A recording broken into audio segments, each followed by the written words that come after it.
donc ñu dellu si plateau bi rek waxtaanee lii di éco-entreprise nag comme ni ma ko waxee woon sànq di dalal coach Matar Faye nekk coach en développement personnel nekk coach également en prise de parole en public nekkee foofee si école nationale école d'art oratoire et de leadership ñu jaaree fa rek nuyu kii di DG bi monsieur Top Madieng Top ak kii di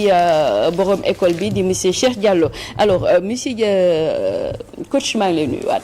maa ngi lay ziar bu baax Safiatou di bëgg bu baax di la gisaat fii nii tey di am mbégte bu rëy di fi nekk comme ni ma ko waxee te dinaa ci revenir bu baax a baax parce que bettu moo ne dinaa fi jàng lu bëri xam naa ne Aliou Sow bu ñëwee tamit gën fi toj man dama bëgg doom si cadre yoo xamante ni dañ fay jëlee xam-xam te vraiment macha allah ci Cheikh Tidiane lu mu def jërëjëf. D'accord alors coach comme ni ma ko annoncé tantôt ñu nekk presque en fin d'année maintenant ñu bëri il y a beaucoup d'employés yoo xamante ni qui se cherchent maintenant dañ naan est-ce que man je vais pas quitter est-ce que man du ma def lii est-ce que man du ma bàyyi maintenant ce sentiment de doute lan moo ko waral en général si ki nga xamante ne moo di employé bi. merci beaucoup Safiatou damay rebondir ci Cheikh Tidiane lu mu wax. ñëw ci sa question. dafa def analyse bu pertinente ci monde football fii au Sénégal ni mu nekk di doxee ni mu nekk di évoluer ak pendant les périodes de vache maigre. lan moo tax mu demee noonu ak période yi nga xam ne tamit affaire bi aju na trop ba ñu jël fi Coupe d'Afrique et tout lan moo ko waral dama jëlee ci moom ñaari terme yoo xamante ni entreprise daf ko war a di fàttaliku di ko appliquer et puis en plus de ça aussi di ko comprendre loo seeni employés j'aime pas utiliser trop le terme employé je préfère collaborateur mais dafa wax processus ak management ñaar yooyu dama ko jàpp bu baax ci biir processus ma dugalaale ci formation parce que tey jii lu amul processus mënta meññ comme garab la da ngay ji di toppatoo nag da ngay arroser di taayer di protéger di surveiller di ko def régulièrement cycle boobu nga koy topp di ko topp tey ba garab bi dëgër da nga gis bu nekkee fleur nga wërale ay briques mu gën a màgg nga yëkkati waaye parce que menaces yi ngay bañ ñu ñëw kawam di def noonu ak moom ba nga xamante ni xam nga ne mën na demal boppam nga isoler briques yi nga bàyyi garab gi meññ boobu xam nga ne oto bu ko mbëkkee du daanu xale bu ci wittee tamit wala mu ñëw yéeg ci du ko yàq voilà donc xam nga ni menaces yi dem na donc processus bi ma foofu j'ai adoré dama ko xaw a mere tuuti parce que moom ak genre laay jaw yi man de dama bëgg ñu bind parce que ñoom lu ñu xam ci football local ñun xamuñu ko man je suis très intéressé par le football local Guédiawaye FC laay supporté ak man tamit di dem j'aime le football man di dem stade presque chaque samedi waaye te loolu noonu boo gisee da ngay dem stade de plus en plus supporters yi di gën a bëri waaw donc ñu ngi dem alors damay ragal benn instant nag supporters yi dem ba ëpp leen doole yéen ñi yor football bi yéen ñi xam li ci biir exigence yi mujj kawe ba nga xamante ni pour ngeen atteindre bëgg-bëgg supporters yi dina jël temps c'est vrai mu créer crise c'est vrai donc il faut tout de suite anticiper c'est du management il faut savoir anticiper il faut savoir être proactif il faut savoir décliner une vision nga attirer nit yi autour de cette vision pourquoi ma jël loolu noonu xaw a def une analogie parce que ñaar yëpp entreprise la les entreprises la entreprise bu mel ni fii tamit ñu nekk nii Walf entreprise la tey jii nii pour retenir gars yi fii nii parce que xam nga taux de rétention dafa am solo trop ci entreprise je ne veux pas faire de publicité mais au Sénégal il y a des entreprises yoo xamante ni parce que j'ai encadré elle m'a présenté tout à l'heure comme étant un expert formateur en technique de communication j'ai vu plus de 4000 à 5000 cadres exécutifs yu jaar ci sama loxo ma participer ci seen formation tey jii nii da ngay gis ñoo xamante ni dañ lay wax ne la ñoom seen entreprise turnover bi mais eggul sax 1%. C'est-à-dire sur 100 personnes benn nit du démissionner dans l'année c'est extraordinaire am na ñoo xamante ni ñu jegee 0% dafa sax ëpp c'est-à-dire kenn du dem. ah lan moo leen téye du xaalis kese. Il y a un grand auteur américain qui s'appelle Stephen Covey mu bind benn livre bu tudd les 7 habitudes de ceux qui réalisent tout ce qu'ils entreprennent. ci biir livre boobu mu wax ci ne le collaborateur il n'y a jamais de mauvais collaborateur il y a toujours un mauvais manager. Après nga déggaat souvent ñu ne la le collaborateur il ne quitte jamais son emploi il quitte toujours son employeur parce que yow tey da nga bëgg sport kenn mënu ko jënd ci yow. bu dul fii feneen. waaw mais di nga ko def. donc quitter woo sa métier mais mën nga quitter employeur nu la employeur bi gérer ba yow nga dem ba quitter ko dama mës a dégg journaliste sportif bu mag Sénégal. En l'occurrence Malick Thiandoum seen kii la donc mën nañ ko citer quoi. waaw et ko nuyu au passage. exact Malick Thiandoum. après muy wax ne am na télé boo xam ne bi mu fay jógee. dafa jóge parce que dafa wax waa ji ne ko man de dama fiy nekk toute la semaine di jël sama salaire à la fin du mois je n'ai que 2 heures d'antenne par semaine. Il y a pas eu changement mu gis feneen mu tàggoo bu rafet mu dem. kooku xaalis jëlee ko fa. du salaire la reconnaissance. dafa am solo en entreprise. beaucoup de managers nag duñ ci bàyyi xel dañuy ñëw par exemple ils sont très prompts c'est-à-dire yàkkamti nañu nga def erreur ba ñu xas ba ñu dóor ba ñu sanctionner mais à quel moment la ñu la woo ñu féliciter la. ne la tu as fait du bon boulot. semaine bi da nga liggéey da nga def ay résultats at bi dama kontaan ci yow tu es l'employé du mois tu es le collaborateur de l'année defal la cadeau jox la mais cadeau nag toujours employé bi buy jot cadeau toujours foo mu boole ci xaalis loolu mën ci jox tamit loolu mën ci jox gars yi ne la mënoon na ko def xaalis waaw mënoon na ko def xaalis waaw waaye il faut dire que léegi na rémunération dafa am solo foofu parce que gis nga dafa am benn livre bu ma doon lire un jour après auteur bi wax ne quand on double le salaire d'une personne buñ ko doubler multiplier ko par 2 ngay fay ko 100 000 ñu defal la 200 000 il n'est pas dit que boo doon liggéey 10 di nga def 20 mais ku ko diviser par 2 ku jël salaire bi 100 000 yóbbu ko 50 000 nga wàññi la nga doon liggéey bu baax. D'où l'importance de la rémunération. dafa am solo bu baax en entreprise les chefs d'entreprise nag parce que man j'en ai côtoyé beaucoup il faut le dire dans mon passage il fut un moment où j'ai été au mouvement des entreprises du Sénégal et j'ai été à la tête du cercle des jeunes entrepreneurs j'ai organisé à 2 reprises le salon des startups au King Fahd première édition avec comme invité Aliou Sarr à l'époque ministre du commerce. Deuxième édition avec comme invité Zahra Iyane Thiam à l'époque ministre de la microfinance. Donc gis naa entrepreneur yu bëri te xam naa tam lan moo leen di daane bu dee jeunes yi des fois teel a yëkkati niveau bi da ciy am en leadership dañ la naan il y a le leader participatif il y a le leadership comme style de leadership le leadership collaboratif. gis nga leadership participatif ak leadership collaboratif ñun suñu entrepreneurs yi dañ ciy juum surtout ñu yor start-up yaa war a njëkk a xëy yaa war a mujjee wàcc illustration ci boo demee sur Google ñi koy seetaan instant yi parce que j'aime beaucoup parler à l'endroit et puis en visant les jeunes parce que pour man ci jeunes ngay jaar parce que ñooy les futurs décideurs dafa am benn lettre bu Kéba Mbaye feu Kéba Mbaye bu mu bindoon à son fils Abdoul Mbaye bi muy dem BHS je crois à l'âge de 29 ans ñu nommé ko directeur général de la Banque de l'Habitat du Sénégal jàng rek kay fay jeunes yi tey da nga leen di gis à 29 ans ku ci nekk na toog ñu nekk ci plateforme yi instant yi di seetaan ñu nekk ci télé yooyu ñu xool à 29 ans qu'est-ce qu'ils sont en train de faire aujourd'hui kuñ ci wax sa kër ne ko xale nga karaw gu ñuul ku ko yor bul yàkkam dara affaire ñu ngi lay nax. Il faut aller vite. D'accord. Parce que ça passe vite quoi ci lettre boobu dafa wax Abdoul Mbaye ne ko. il faut venir avant les autres rentrer après les autres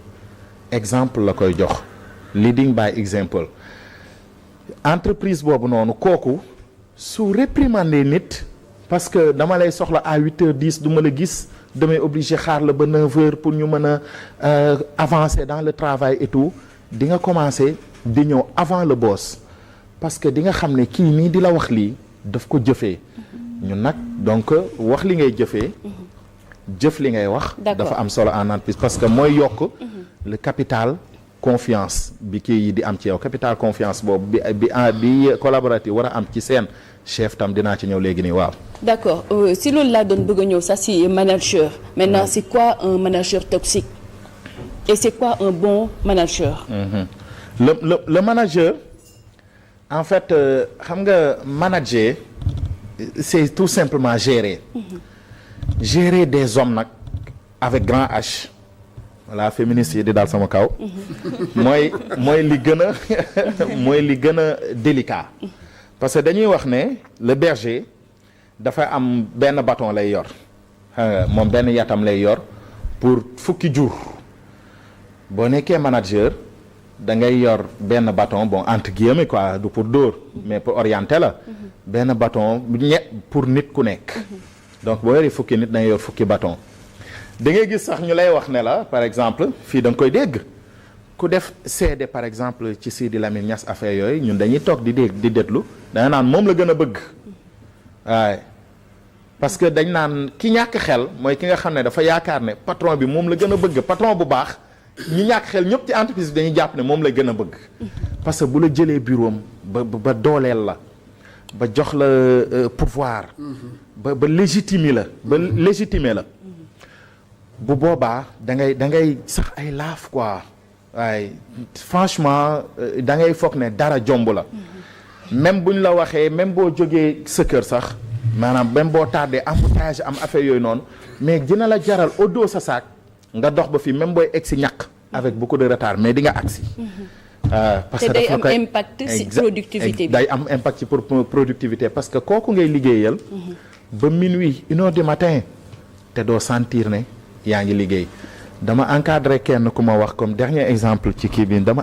encadré kenn kuy liggéey ci benn entreprise bu mag mu ne ma un jour son patron lui avait demandé avec la manière de lui rendre daar un document sur lequel il était en train de travailler te waroon na jël ay jours mu des bureau jour boobu ba 1h du matin mu envoyé email bi à 2h du matin patron bi répondre ko sur le champ te tam bi mu fa nekkee patron bi moom moo insisté benn instant pour patron bi ñibbi patron bi ne ko du ma ñibbi donc même reer moo jëndul ko indil ko tegal ko xam nga kooku voilà bu la fanaandoo da ngay fanaan la même chose arrivé ko ak beneen patron ci même entreprise bi ñu changé ko patron mu demandé ko un service defu ci les manières mu répondre patron bi ne ko dinaa la ko rendre dans 48 heures te pourtant kële jaraloon na ko fanaan quoi donc mais xam nga leadership ay niveau la y a ce qu'on appelle le niveau 0 mais balaa nga ñëw leadership mais nañ ñëw ci management maintenant qu'est-ce qui différencie ce manager ce bon manager d'un manager toxique le bon manager d'un manager toxique le manager toxique c'est le manager qui tape qui ne fait que taper du poing sur la table yuuxu lay def soo déggee doxam sax yow da ngay defarwaat soo déggee mu ñëw sa fit mu ngi rëf-rëfi parce que gisoo manager contrôleur ngay gis évaluateur boo xamante ni saa yu dalee sa kaw dootoo ko defati tey jii nii bu ma ñëwee ma toog sa patron ñëw je suis pas xawma journalisme bu baax affaire yooyu mais celui qui est à la tête des journalistes dans une rédaction exactement le rédacteur en chef su ñëwee toog nii mu ñëw toogaay boo xamante ni yow daf lay leer ne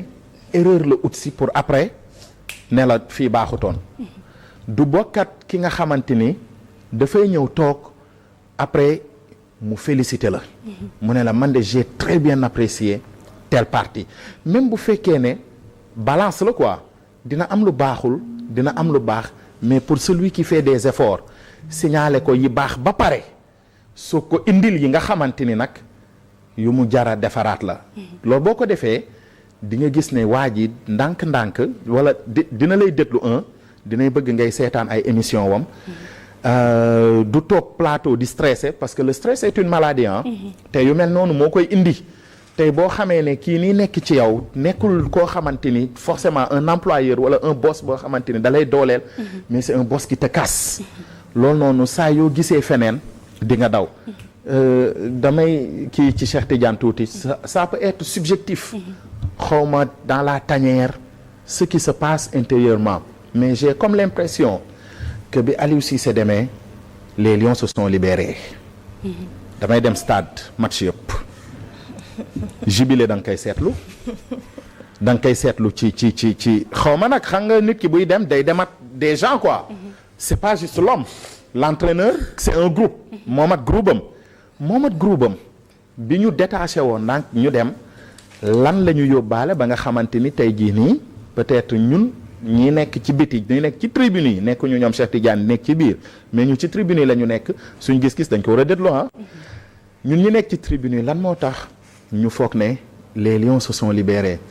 lan la Pape Thiaw peut-être indi woon loo xamante ni nekku fi woon li nga xamante ni moo libéré gars yi lan la keneen yóbbaale li nga xam ne moom moo bloqué woon gars yi c'est la raison pour laquelle entreprise xamuñu dàqandoo ñëpp équipe du bon rek nga dàq 11 joueurs Walf du bon nga dàq tous les journalistes non da ngay xool la tête xam nga dem foofu noonu xool noo koy régler quoi malheureusement nag entreprise familiale nag dafa metti bu boobaa parce que entreprise familiale c'est une entreprise familiale comme son nom l'indique am na fa sa pouvoir yem mais entreprise boo xamante ni am na un conseil d'administration entreprise boo xamante ni am na beaucoup d'actionnaires entreprise yooyu noonu le patron n'a pas tous les pouvoirs donc derrière mën na am une pression boo xamante ni mooy tax kooku jóg wala kooku defaraat toogaayam quoi donc pour répondre à la question de Aliou Sow noo koy régler man noonu laa gis comme solution pour régler yu mel noonu bon dans une entreprise familiale maintenant c'est un peu plus délicat que cela mais ça peut toujours arriver si tu es entouré de gens qui t'apprécient ak tamit ñoo xamante ni ragaluñu la. d'accord nga xamante ni ñeme nañ la wax. yéen nii mais coach ma yokkaale si beneen muy xam nga mooy kii bi nga xamante ne laaj naa la ko tout au début. muy ñi nga xamante ne à la fin de l'année dañ naan est-ce que man du ma dem xooli ji feneen wala lii. est-ce que tamit loolu bokkul si seen plan de carrière parce que par exemple mën nga dugg si benn entreprise li nga fa duggee woon moom ngay génn ba ngay retraité. est-ce que tamit ñu xool plan de carrière bu travailleur bi bokkul si li nga xamante ne da koy motiver et au-delà de ça également comment dirais-je RH bu baax tamit ban impact lay am RH bu baax ban impact lay am ci doxalinu management bu entreprise. Super xam nga dama gis benn patron d'entreprise bëgguma ko citer parce que dama ko bëgg garder anonyme quoi mais dara nekk ci parce que une entreprise publique et tout peut-être benn jour dina waxal loolu boppam dañ ko doon jël ci benn entreprise pendant le recrutement directeur bi ci boppam ne ko où est-ce que tu te vois dans 10 ans mu ne ko dans 5 ans je me vois DG de cette entreprise te pourtant directeur baa ngi toog kooku wax na ko plan de carrière am il a été clair waaw wax na ko li mu bëgg boo ko bëggee jël ko ci boo ko bëggul graaw dina dem feneen te Dieu sait que nekk na directeur général entreprise boobu et il est en train de mener une belle carrière su ma la ko waxee suba mën nga ko woo téléphone mu confirmer ko wala nga woo ko fii mu ñëw toog mu confirmer ko parce que ragalu ko mais kooku na donc le plan de carrière doit être clair j'ai l'habitude de dire aux gens que nit day am objectif à court terme à moyen terme et à long terme gestion des carrières léegi nag RH moo koy gérer il faut que mu nangul la loolu noonu nga xamante ni mooy sa plan de carrière s'il le faut mu accompagner la ci sax réorienter la parce que peut-être les ambitions peuvent être trop élevées peut-être mën na nekk lu irréaliste un objectif il doit toujours être smart donc spécifique, mesurable comme on dit en marketing, défini dans le temps, atteignable et tout donc et réaliste. Mais je veux dire tey jii nii RH boobu noonu parce que le RH c'est un psychologue. Le RH c'est le médecin de l'entreprise. tey da ngay dem à l'hôpital médecin bi balaa mu lay dóor vaccin daanaka bu fekkee koo xamante ni la ku dal la ku mën a waxtaan la ku mën a dalal la faj na la ba pare. Prise en charge. La prise en charge est extrêmement importante tey jii en entreprise comment la RH prend en charge les préoccupations de ses collaborateurs. Est-ce que mu ngi leen di déglu est-ce que mu ngi def les évaluations régulièrement est-ce que mu ngi leen di offrir ay formations est-ce que mu ngi participer ci seen évolution yooyu yëpp RH bi moo la ci accompagner parce que loolooy liggéeyam quoi. Il est très égoïste. nga gis nit par exemple dans une petite entreprise te yéene woo ko dem dans une grande entreprise. D'accord. Sans que Cheikh Tidiane mu ngi waxu Cannes. Quand Zidane était à Cannes je crois après Bordeaux Juventus di yéeg mais ba tey jii xam nga fi mu nekk quoi donc nit da nga koy accompagner dans son évolution même bu fekkee ne bu lay quitter metti na la mais s'il part à un niveau supérieur s'il part occuper des fonctions plus élevées yoo xamante ni mënoo ko offrir tout de suite et maintenant il faut les accompagner parce que mën na dellu si waat ci yow quoi. D'accord xam naa ne waxtu bi léegi mu jot mais damay suruxal foofu rek benn question naka ngay def ba fidéliser say employés et au-delà de ça également ban au lieu que par exemple ngay dem di jëli ji feneen ay nit ñu ñëw di la liggéeyal liggéey bi est-ce que te parfois tamit mënoon di def ay séminaire de renforcement de capacité et au-delà de ces séminaires de renforcement de capacité mën nañ defaale tamit parfois ay détente moment de détente par exemple ay after work pour voilà pour fidéliser le personnel. Non fidéliser le personnel mooy xam naa doo mën a poser waat question mooy climat social bi au sein de l'entreprise aussi. Oui c'est extrêmement important xam nga tey li Walf di def nii tey ci ngoon mooy arbre de Noël bi affaire yooyu ça participe à cela quoi. Effort la buy dem vers le climat social tey ma ñëwee dama toog fee ne gis naa Cheikh Tidiane tooñanteet gars yi grand Aliou bi mu ñëwee gars yi tooñ ko affaire yu duggande nga xam ne y a un climat social sain. waaye au sein de l'entreprise quoi entre suñu chroniqueurs yi affaire yooyu ak gars yi fii nii kenn fasu ci sa kanam bi nga ñëwee waaye man dama agsi ñu nuyu ma teral ma kii ma jox ma place Cheikh Tidiane jéeg teggil ma chaise affaire yooyu noonu donc yooyu noonu ku koy def xamal ne fi mu nekk plus ou moins il se sent à l'aise mu ngi këram xaarul ku ko dalalal keneen moom moo lay dalal parce que il se sent à l'aise bu du toon këram du la dalalee noonu quoi tey Aliou bu amoon nu mu ñëwee tamit parce que na ñoo xëcc chaise am toog ku koy ñeme waay mais mooy loolu quoi waaw bon waxuma loolu parce que kii la de sow la des fois daf koy def la des fois daf koy def la. Ah bon des fois mu ñëwaat kii quoi. sànq rek ñangal ah bon non sànq xam naa sànq ne borom xol bu rafet la quoi parce que sànq moom ni mu inquiété woo ci kaaw Safiatou moom xam naa ne bon borom xol bu rafet la quoi. mais moo tax ma ñëw mu fasal ma kanam. exactement nga ñëw mu fas kanam parce que dafa la woo ba sonn nga nekk baat vocal. mooy comme doom bu jaaxal yaayam wala papaam rek. donc tey jii nii. loolu noonu boo xoolee ci entreprise reconnaissance dafa am solo comme je l'ai dit tout à l'heure day participer ci apaisement au climat social di organiser comme yu mel nii dafa am solo ay sorties di génne entreprise kii collaborateurs yi ñuy gisante en dehors du cadre professionnel parce que bu ñuy dem en dehors du cadre professionnel ensemble ci la ñuy ñoom ci seen bopp gën a xamante nga xam ne dañ naan ñi tukki dañuy ku tukkeet nit rek xam ko bu baax. D'accord. Donc tey jii yu mel noonu ay initiative la yoo xamante ni école de formation ñu ngi fi cabinet yi accompagner ñu ngi fi yi nga xamante ni mën nañoo ñëw jàpp ci liggéey bi ba de telle sorte que xam nga collaborateurs yi fii nekk chez eux te turnover bi du bëri parce que turnover nag baaxul ci entreprise mooy tey boo gisee benn caméraman 2 jours après nga gis keneen 3 jours après nga gis keneen c'est même pas bon pour l'entreprise. D'accord xam naa ne waxtu bi moo ñu xëcc waaye xam naa si solution yi waroon na si bokk tamit comme mais parfois ay bon pour que ngay dem mën a dem benn yenn bërëb yu bakkane nga war a mën a dem noppaleku yooyu tamit parfois da si doon baax mu mel ni waxtu bi moo ñu xëcc coach Matar Faye lañ fi dalaloon may fàttali mu bokkoon kenn si sama coach yi foofee sa école d'art oratoire et de leadership nga nuyul ma ñoom monsieur Top Madieng Top ak kii di docteur Cheikh Diallo également. Dinañ ko dégg ñoom ñëpp maa ngi nuyu ñëpp di ziar ñëpp di nuyu Sénégal di nuyu ñi may seetaan di nuyu particulièrement Ngogom Bambey séeréer toujours duma leen fàtte mukk mooy sama base jërëjëf. jërëjëf Mame Diaby Gassama kon mu ngi noonu. merci beaucoup Sophie ak kii di Matar Faye wax